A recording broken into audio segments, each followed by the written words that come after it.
O'Reilly. You need parts? O'Reilly Auto Parts has parts. Need them fast? We've got fast. No matter what you need, we have thousands of professional parts people doing their part to make sure you have it. Product availability. Just one part that makes O'Reilly stand apart. The professional parts people.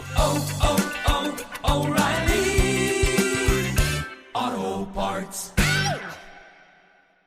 For all you elk hunters out there, chasing turkeys is basically the same thing. I know the reaction you just gave me, but don't knock it till you try it, and don't try it without OnX. The Hunt app will not only help you find new areas on public ground, but I use it to find out landowner info to get permission on private ground that I see birds on as well. OnX Hunt has a special offer for you. Use code CAL to receive 20% off your membership at onxmaps.com/hunt and find more birds this spring. Outdoor adventure won't wait for engine problems. Things like hard starts, rough performance, and lost fuel economy are often caused by fuel gum and varnish buildup. Seafoam can help your engine run better and last longer. Simply pour a can in your gas tank. Hunters and anglers rely on Seafoam to keep their engines running the way it should the entire season. Pick up a can of Seafoam today at your local auto parts store or visit seafoamworks.com to learn more. That's seafoamworks.com to learn more.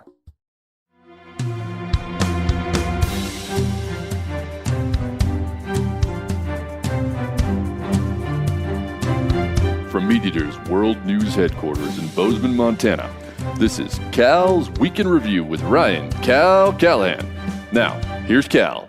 The Montana Grizzlies have been running up the score on bow hunters this September. I'm talking about actual bears, not the school mascot at the University of Montana. The Gravelly Range is located in the southwest portion of the state. It's historic grizzly country, but their numbers over that way were pretty low up until the past decade or so. This year, however, 4 bow hunters have been mauled in 2 separate incidents in less than a 10-day time period. More evidence that grizzlies are on the rebound across the greater Yellowstone ecosystem, or GYE, of which the Gravelly Range is a part. The grizz population totaled only 150 animals throughout the GYE in the 1970s, but it's now estimated at over 700. Grizzly encounters have gone from barroom bluster to a regular occurrence for outdoor enthusiasts during fall and spring in some areas of Montana, Idaho, and Wyoming. These bears are a part of life, and unless we screw things up again, they're not going away. Grizzlies are incredibly powerful animals that can cause serious damage to humans, livestock, and property in short order. The bears were pushed and killed from the vast majority of their historic ranges because of their inherent destructiveness. Because of the general scarcity of bears during the relatively new phenomenon we call conservation, we were slow to realize the long-term effects of killing off these animals, and even slower to decide if we actually wanted to have these amazing but fearsome predators around at all. That's right, a decision had to be made to save the grizzly, just like the bison or the passenger pigeon. 2 out of 3 ain't bad, right? As history has proven, we like the big animals more than the smaller animals that flew in flocks containing billions of individuals capable of blanketing entire towns with feces and deafening the inhabitants of those towns with their calls. John James Audubon, the namesake of the Audubon Society, had a first-hand account of a passenger pigeon flock that stretched continuously for over 50 miles as he traveled and continued for 3 days. He estimated at times 300 million pigeons passed him each hour. We eradicated this species in only 40 years, down to the last bird, Martha, who lived out her days in the Cincinnati Zoo. Now, nobody specifically calls out the fact that pigeon poop led to the extirpation of the passenger pigeon, but I'm sure it didn't help their case. People haven't changed that much.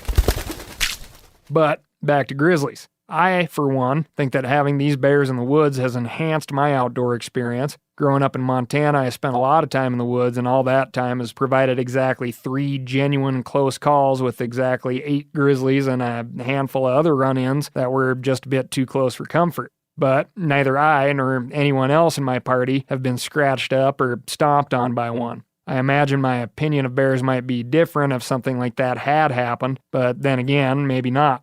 In both of these recent instances, the hunters involved chose to use sidearms instead of bear spray as a self-defense measure. As previously reported here on the Week in Review, bear spray is not magic. There is no guarantee it will deter a bear, but studies have shown bear spray to be far more effective than handguns. Additionally, bear spray is much less likely to leave a wounded grizzly in the woods than a firearm. I'm not valuing bear life over human life as much as I'm saying a wounded bear is more likely to cause trouble out of desperation than a bear that got a snout full of burning, stinging capsaicin. You know, that mouth-tingling stuff that gets to you with any pepper. Additionally, most people are not trained in either the rapid deployment of a sidearm or in the methods of what it takes to become accurate and proficient with one, especially while several 100 pounds of menacing, imposing mama bear is coming at you.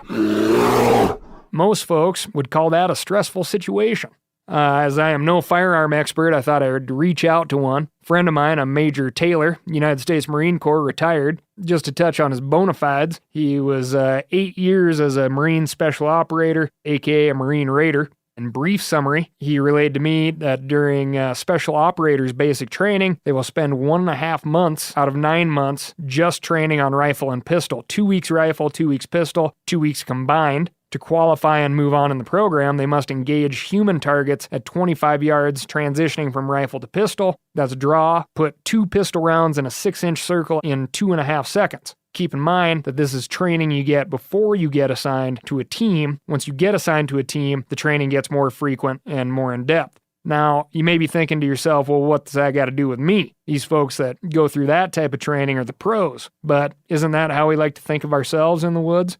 The transition between pistol and rifle is relatable to dropping your bow and drawing a pistol or bear spray. You may not think it would matter on a large bear to hit the target equivalent of a 6-inch spot, but as most hunters have experienced, accuracy is what stops things. These guys and gals are training to put 2 minuscule projectiles about the size of the last bone on your pinky finger or distal phalange on a target at about 70 feet. Most bear spray is propelling the deterrent in a cone-shaped cloud that expands at distance, remaining effective out to 30 or 35 feet. Looking only at the UDAP brand bear spray, which this is not an endorsement of that type of bear spray, it's just that they had the site that had the chart. UDAP states that at 5 feet, the diameter of the bear spray will be 29 inches by 21 inches. At 30 feet, it will be 91 inches by 119 inches. That's roughly the size of a boo-boo-sized bear at 5 feet and a foot taller than your average refrigerator and almost 3 times as wide at 30 feet.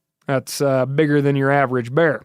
Based off of the size of the, quote, projectile alone, what are you more likely to hit a target with? You can carry both for all I care, but I go with the math first, and the math says bear spray. One last thing on this, I called Montana Fish, Wildlife, and Parks and spoke with a very nice person named Lori, who told me that in extreme cases, when a bear has already attacked a person, the person has been able to spray bear spray when they would not be able to discharge a firearm. The spray would also cover themselves, but it had been effective at deterring the attack. Lori also added, I would rather get bear sprayed than bear clawed. And Lori isn't talking about the pastry. As you know, this podcast is powered by Steel, the world leader in chainsaw sales, and for something you do not know that is extra fun, if you want to check them out, you can go to steelcal.com. That's STIHLCAL. You'll get to check out some awesome stuff and not even power equipment type stuff. They make a great pole saw that I've been using to cut through everything from tree branches to bent up ATV parts in a buttery smooth and professional type way.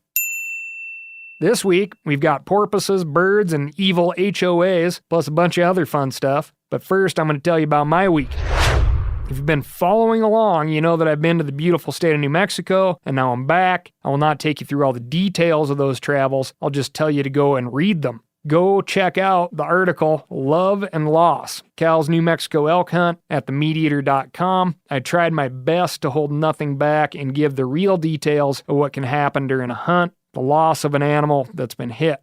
In addition to that narrative, you'll be able to find all the rest of the information that you'll need for the duck blind, elk woods, and your next long road trip.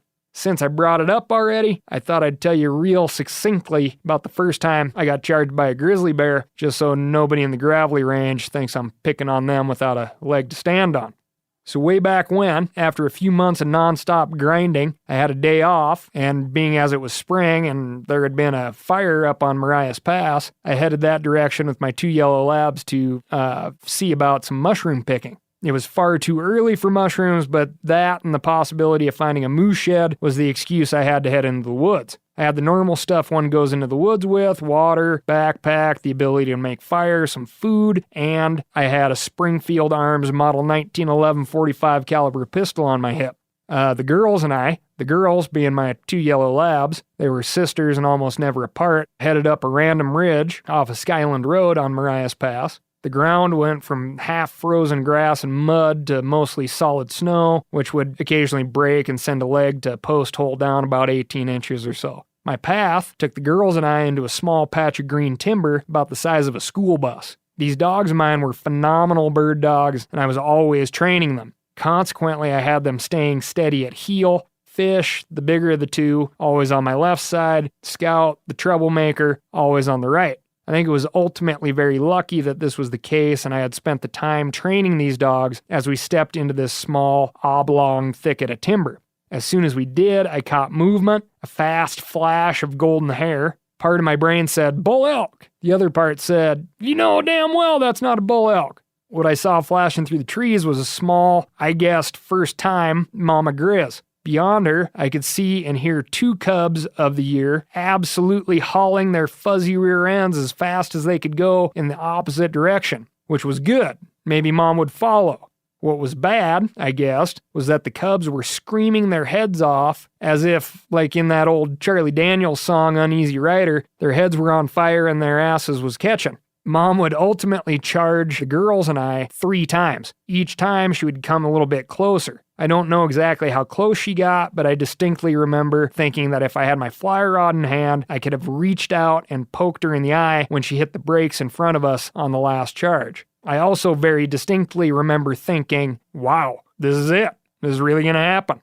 However, I had these 2 amazing, beautiful yellow labs that, as demonstrated by their ability to hold heel, even in the face of a charging, confused mama grizz, obviously these dogs had placed all of their faith in me, so in spite of the fact that I had one of the most successful, tried and true performing pistols on my hip, all I could think to do was to turn to the girls, Fish on my left, Scout on my right, and say, along with the usual hand signal, "Whoa." Then turn to the young mama grizz and say, "Whoa." I don't know why, but eventually on her 3rd charge, she just looked directly at the big dog, Fish on the left, myself in the middle, and then Scout on the right, then turned and sprinted off in the direction her kids had gone. Had I just been by myself, who knows how I would have reacted. I sure don't.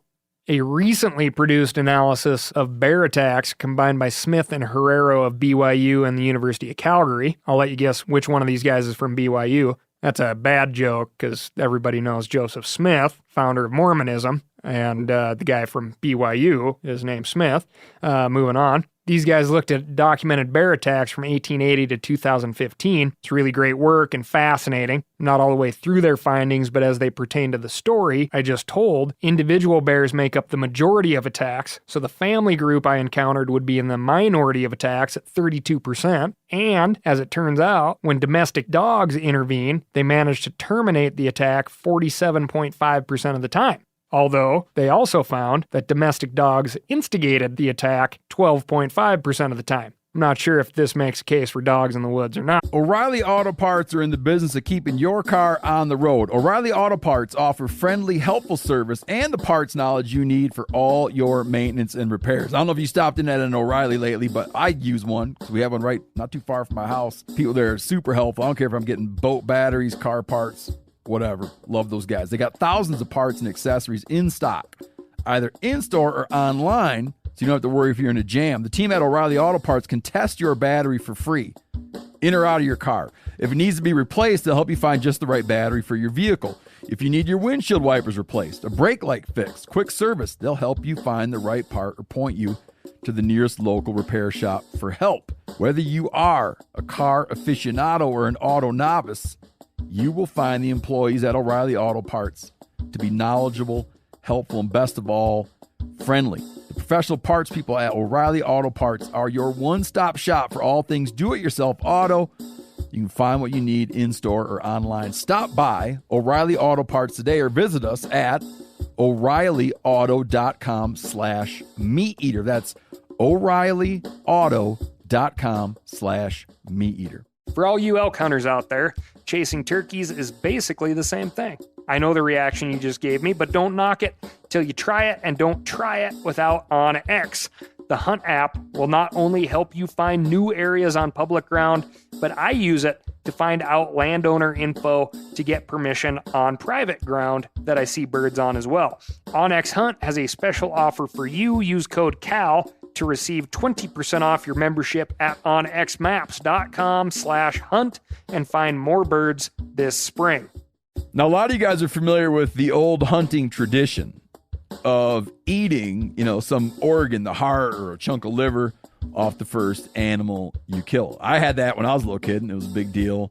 Organ meats were always prized by frontier people who knew the importance of getting a lot of different minerals and nutrients. And as often is the case, those guys were onto something, because organs are among the most nutrient-rich foods on the planet. And you can get the same benefits your ancestors craved via convenient daily capsules from Heart and Soil, made exclusively from regeneratively raised, grass-fed, and finished cattle.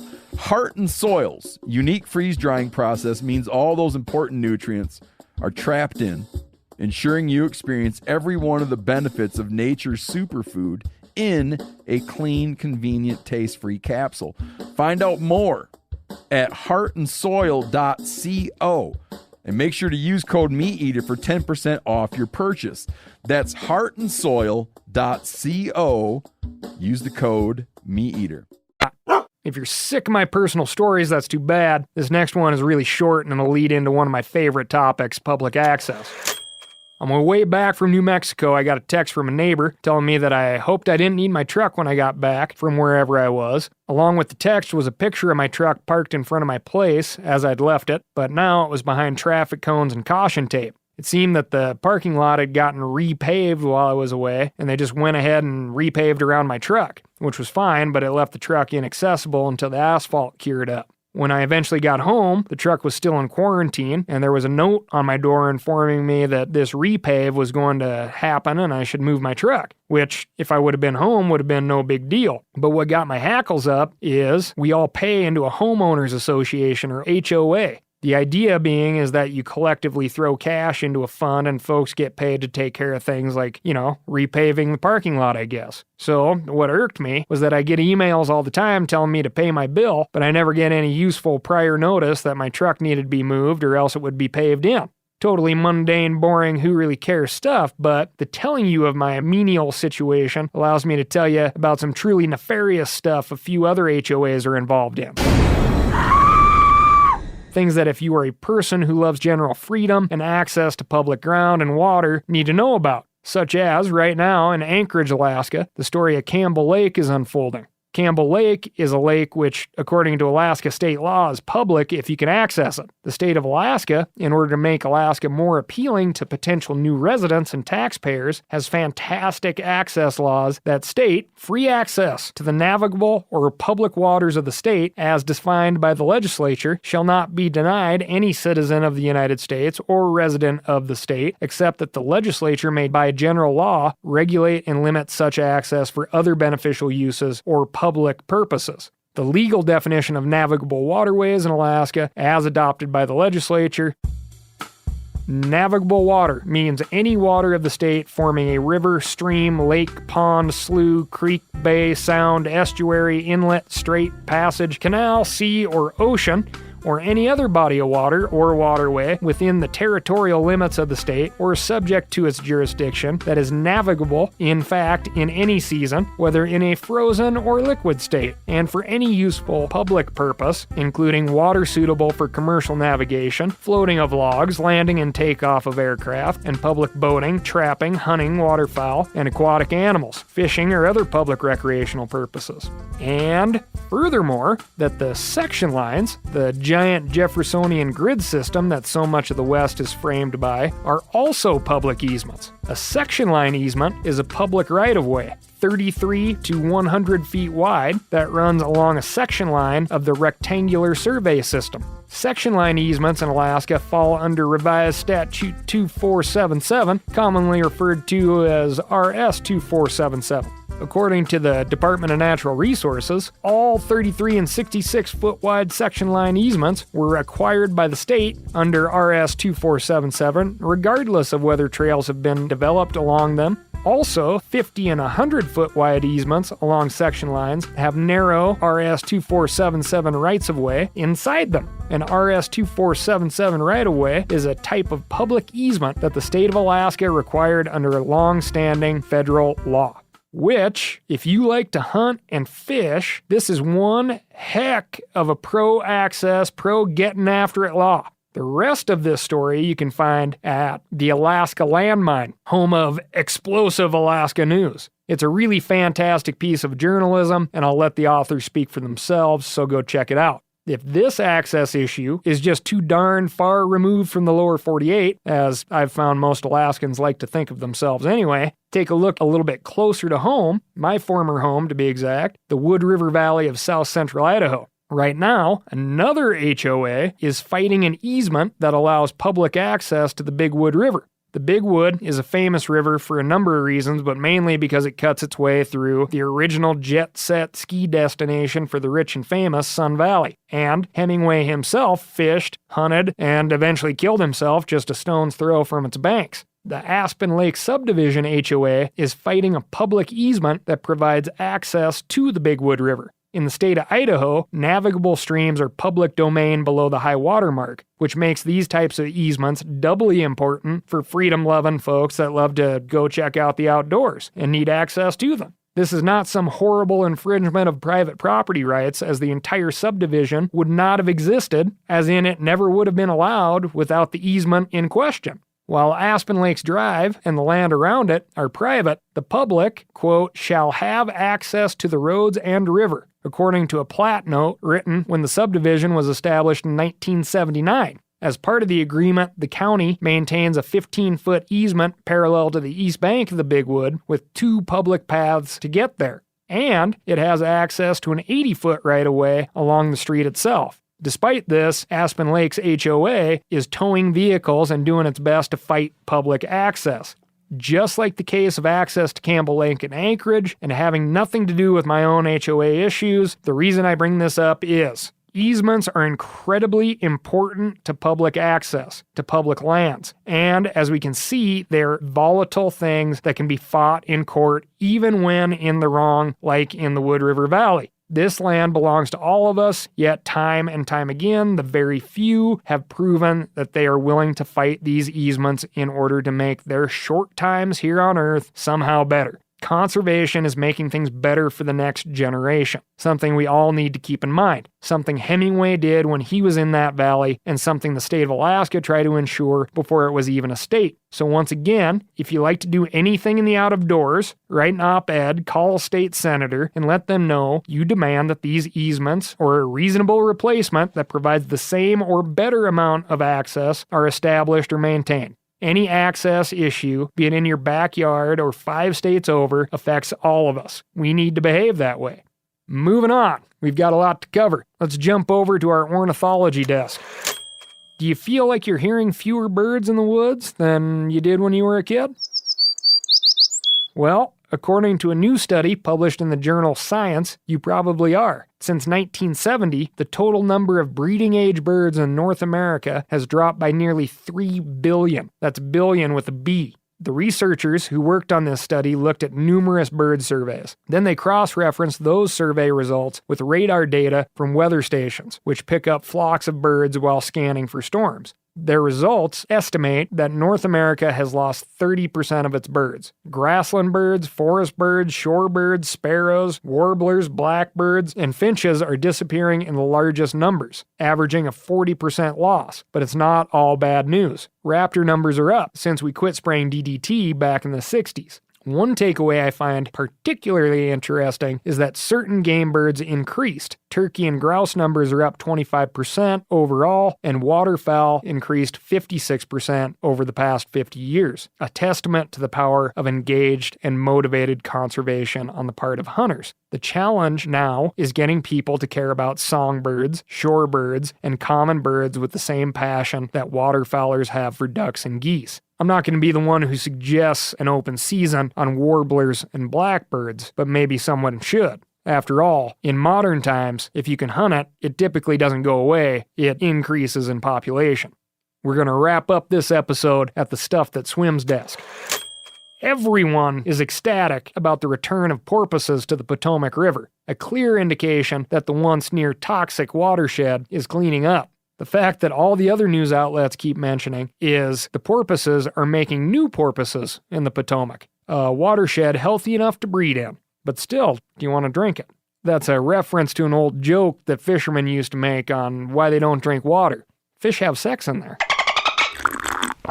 We'll finish back in Idaho, where for the second time in Idaho fisheries history, the steelhead season has been shut down. The first time the closing of the fishery happened was just last year. The Upper Salmon River region in Idaho represents one of the best long-term cold water storage strongholds in the U.S. High elevation peaks trap and store snow and ice that eventually runs downstream, ideally with a bunch of salmon and steelhead smolt, to the Snake River. The Snake runs into the Columbia and eventually out to the ocean, cooling the waters as it goes. Cool, clean water is good for fish. I'm sure that is not a shock for you. What is not good for fish are the lower Snake River dams, which have the effect of storing that cold water and warming it, as well as allowing a host of predators that range from sea lions and seals to pike minnows and smallmouth bass to heavily predate upon the native steelhead and salmon. The 4 lower Snake River dams, which are administered by the Bonneville Power Association, are in need of serious repair. They do not supply the power they once did, nor the irrigation, and they are taking part of the killing off of what was once one of the greatest salmon and steelhead runs in the world.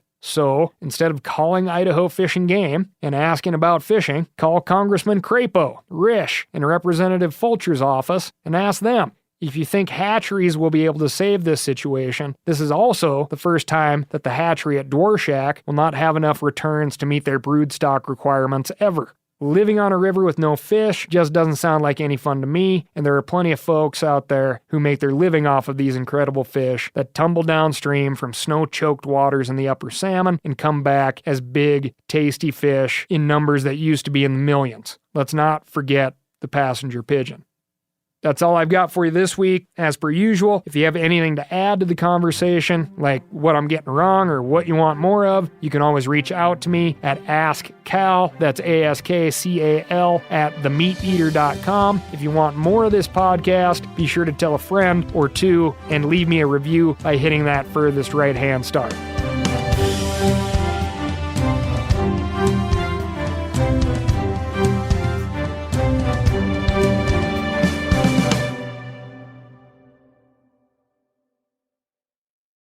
Outdoor adventure won't wait for engine problems. Things like hard starts, rough performance, and lost fuel economy are often caused by fuel gum and varnish buildup. Seafoam can help your engine run better and last longer. Simply pour a can in your gas tank. Hunters and anglers rely on Seafoam to keep their engines running the way it should the entire season. Pick up a can of Seafoam today at your local auto parts store or visit seafoamworks.com to learn more. That's seafoamworks.com to learn more. I'm sure a lot of you guys remember the old ceremonial hunting tradition of eating the heart out of the first animal you killed. Meat from those organs are among the most nutrient-rich foods on the planet. You can get those same benefits your ancestors craved via convenient daily capsules from Heart and Soil. Find out more at heartandsoil.co. And remember, use code MeatEater for 10% off your purchase.